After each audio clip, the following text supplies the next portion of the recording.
In Arilova, Visakhapatnam, CPI cadre staged the dharna in front of Mustafa Colony's Secretariat number 17. The protest was led by CPI District Secretary Sheikh Rahiman, demanding that the coalition government fulfill its election promises. Before elections, the government pledged to provide 2 cents of land in urban areas, 3 cents in villages, and 4 lakhs for house construction. But even after 22 months, not a single beneficiary has received land. Protesters criticized rising living costs, electricity charges, school fees and essential commodities, making survival difficult. They demanded immediate allocation of land, 5 lakhs for housing, new ration cards and pensions for widows, single women, disabled and elderly.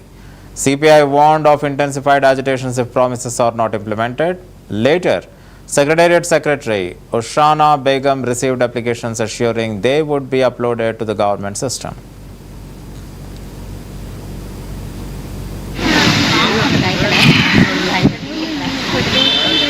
CPI party ఆధ్వర్యాన ఈరోజు జిల్లా వ్యాప్తంగా అన్ని సచివాలయాల ముందు నిరసన కార్యక్రమం అనేది జరపడం జరుగుతుంది. ప్రధానంగా కూటమి ప్రభుత్వం ఎన్నికల ముందు అర్బన్లో 2 సెంట్లు, గ్రామాల్లో 3 సెంట్లు ఇస్తానన్నారు. ఇల్లు నిర్మాణానికి 4 లక్షలు ఇస్తానన్నారు.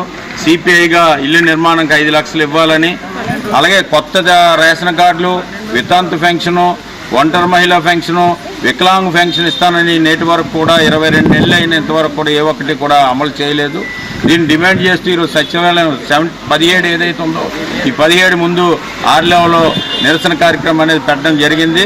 ప్రధానంగా కూటమి ప్రభుత్వం ఇచ్చిన ఎన్నికల హామీలు అనేది వెంటనే అమలు చేయాలని, ఇప్పటికే ఓ పక్క పెట్రోలు డీజిల్ ధరలు పెరగడం వల్ల నిత్యావసర వస్తువు ధరలు అనేది భారీ స్థాయిలో పెరిగాయి. దీనివల్ల ప్రజల మీద ఆర్థిక భారాలు అనేవి పడుతున్నాయి. గ్రేటర్ విశాఖ నగరంలో ఎక్కడ నివాసం ఉన్నా కూడా ఇంటికి 5,000 రూపాయలు కడితే కానీ అద్దె చెల్లించుకోలేని పరిస్థితి అనేది ఉంది.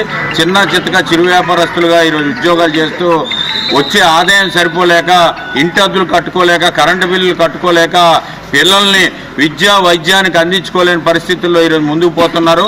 మరి ఇటువంటి తరుణంలో ప్రభుత్వం ఇచ్చిన హామీని అనేది వెంటనే అమలు చేయకుండా వాళ్ళు రకరకాలుగా అనేది ఆలోచనలు చేసి ఈరోజు ముందుకు పోతుంది కూటమి ప్రభుత్వం. దీన్ని తీవ్రంగా వ్యతిరేకిస్తున్నాం, ఖండిస్తున్నాం. మీరు అర్బన్లో 2 సెంట్లు ఇల్లు నిర్మాణానికి 5 లక్షలు ఇవ్వాలని, కొత్త రేషన్ కార్డులు ఏవైతే ఉన్నాయో మా పెన్షన్లు కూడా అమలు చేయాలని సిపిఐగా డిమాండ్ చేస్తాం. లేకపోతే రానున్న కాలంలో మీరు ఉండే 5 ఏళ్ళు కూడా పెద్ద ఎత్తున ఈ పోరాటాన్ని, ఉద్యమాన్ని ఉధృతం చేస్తామని ప్రభుత్వానికి హెచ్చరిస్తున్నాం.